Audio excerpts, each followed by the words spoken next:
Good morning everyone, मेरा नाम रोशनी गुप्ता है और स्वागत है आपका द सिलेक्शन क्लासेस के अंदर।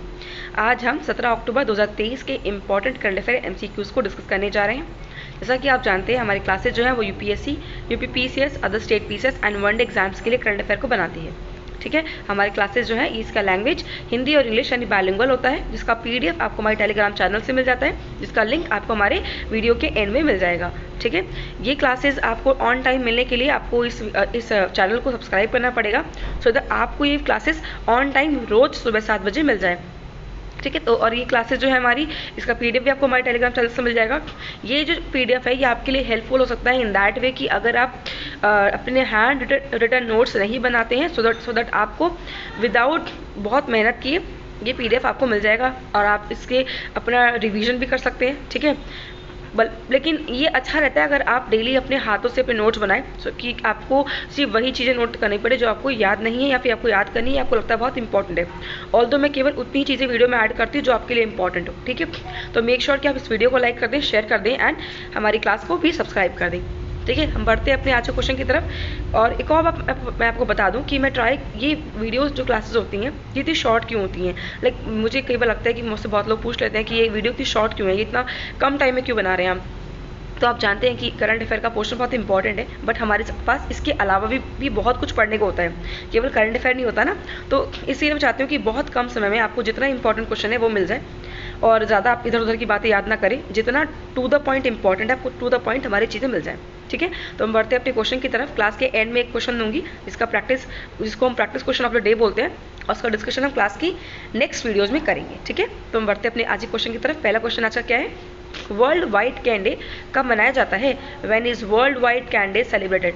वाइट कैन आप जानते होंगे, जो लोग ब्लाइंड होते हैं उनके लिए एक तरह का स्टिक होती है, जैसे वो स्टिक आपने देखा होगा जो वो स्टिक पकड़ के चलते हैं, तो उसी को हम कैंडे बोलते हैं। बेसिकली ये हेल्प करता है उन लोगों को फ्रीली मूव करने में। ठीक है, तो ऑप्शन आपके यहाँ पे दिए गए हैं कि 16 अक्टूबर, बी 18 अक्टूबर, सी 17 अक्टूबर एंड डी 20 अक्टूबर। ठीक है, तो आप इसका आंसर आपका है ए 16 अक्टूबर।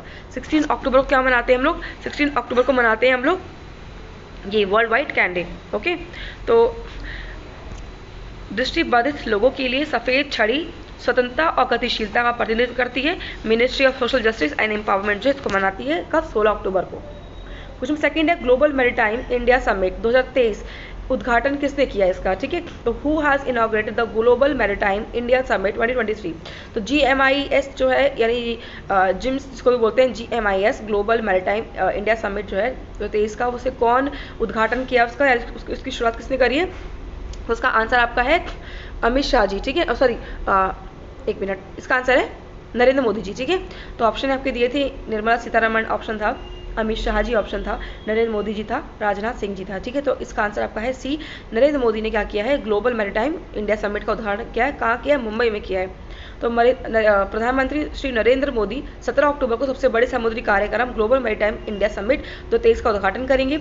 GMIS 2023 के उद्घाटन सत्र में 12 देशों के मंत्री भाग लेंगे। कितने देशों के मंत्री भाग ले रहे हैं? 12 देशों के। ठीक है, यह कार्यक्रम बंदरगाह 17 से 19 अक्टूबर 2023 तक MMRDA ग्राउंड BKC मुंबई में आयोजित किया जा रहा है। कहाँ हो रहा है ये आयोजित? ये हो रहा है मुंबई में आयोजित। ठीक है, क्वेश्चन नंबर थर्ड है, केंद्र सरकार की प्रधानमंत्री विश्वकर्मा योजना के लिए आगामी 5 वर्षों के लिए कितने करोड़ रुपए का बजट जारी किया गया है? तो how many crore rupees budget has been release by the central government for the Pradhanmantri Vishwakarma Yojana for the next 5 year?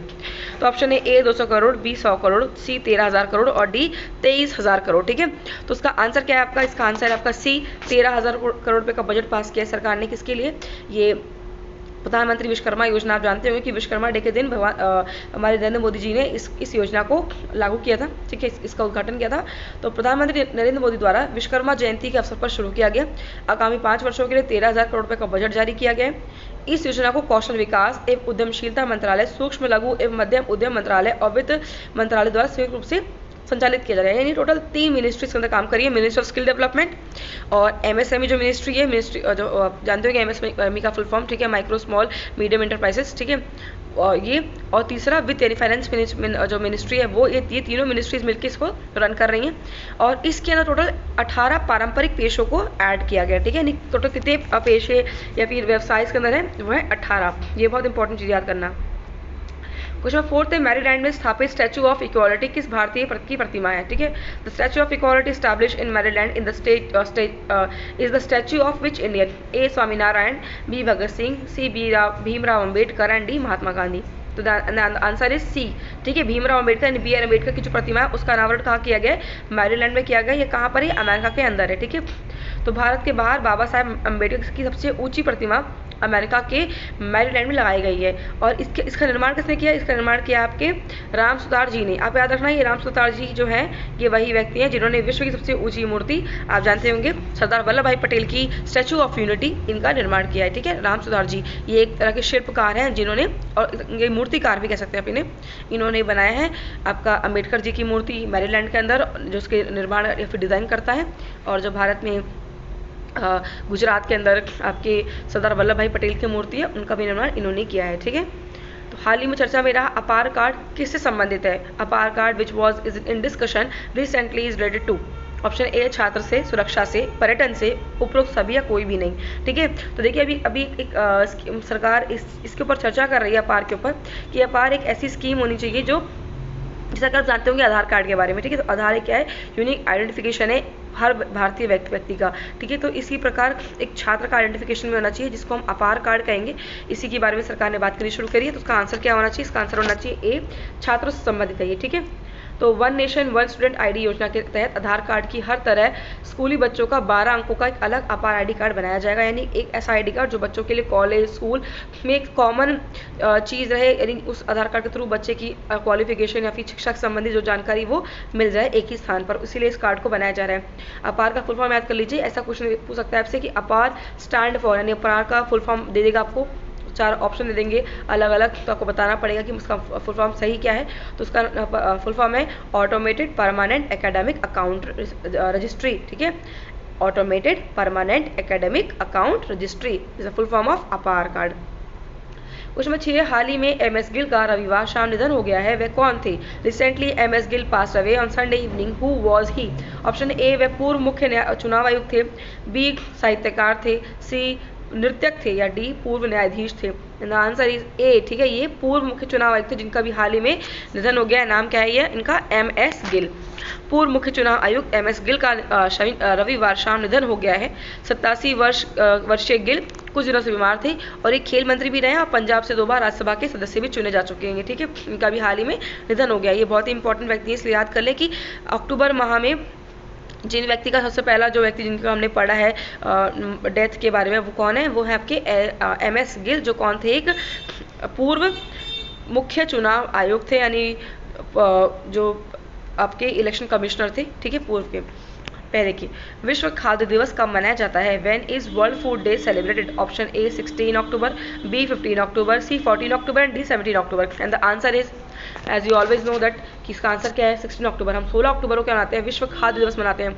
क्यों मनाते हैं खाद्य दिवस? तो इसकी इंपॉर्टेंस को समझने के लिए, आप जानते होंगे कि विश्व के बहुत सारे देश जो हैं वो अभी भी खाद्य संकट से जूझ रहे हैं। तो इस खाद्य की उपयोगशीलता और इम्पोर्टेंस को बताने के लिए हम विश्व खाद्य दिवस मनाते हैं 16 अक्टूबर को मनाते हैं। ठीक है, प्रतिवर्ष 16 अक्टूबर को मनाया जाने वाला विश्व खाद्य दिवस इस वर्ष थीम क्या है? देखो, सबसे इंपॉर्टेंट बताती हूँ, जब भी कोई डे आया तो सबसे इंपॉर्टेंट है वो डे कब मनाया गया, क्यों मनाया जाता है, दूसरा या फिर उसे कौन मनाता है, सबसे इंपॉर्टेंट उसकी थीम क्या है। बस ये 3 या 4 चीज़ आपको याद रखनी होती है किसी भी डे से। इसका थीम क्या है? इसका थीम है इस वर्ष का जल ही जीवन है, जल ही भोजन है, कोई वंचित ना रहे। ठीक है, जल ही जीवन है, जल ही भोजन है, कोई वंचित ना रहे। दुनिया के 48 देशों में से 23.2 करोड़ लोग गंभीर खाद्य संकट का सामना कर रहे हैं।